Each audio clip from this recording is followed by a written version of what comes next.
Hello po, ma'am. Ang ganda naman po ng bahay niyo. Sino yan, Nay? Hello po. Anak, ito nga pala si Bebang, bagong katulong natin dito.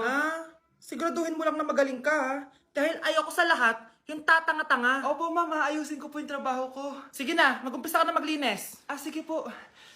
Di ko talaga gusto yung bago namin katulong dito. Nakakainis yung mukha niya. Ano yun? Ano ba yan? Unang araw pa lang dito, may nabasag ka na agad? Sorry po, ma'am. Tatanga-tanga kasi maglinis? Di mo ba alam na 1,000 pesos ang isa niyan? Linisin mo na yan! At wala ka sweldo na 3 araw, ha? Dahil wala ka naman pambayad niyan. Ganito nyo pala tinrato ang nanay ko. Kumanda kayo. Bebang! Gawin mo nga ako ng kape. Ma'am. Ito na po yung kape niyo. Ano ba yan? Bakit malamig na to? Gusto mong tapo ko to sa mukha mo, ha? Sorry po, ma'am. Gawin mo ako ulit ng bago. Baka ano pang magawa ko sa'yo. Sige po, gagawa na lang po ako ulit ng bago. Pakatanga.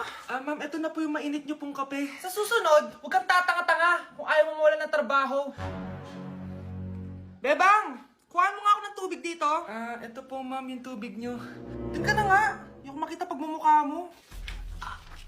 Sakit ng tiyan ko!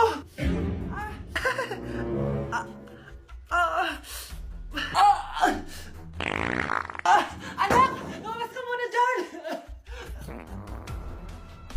Gusto mo nang mainit, ha? Tignan ko na lang kung hindi kumulo yung tiyan niyo dito.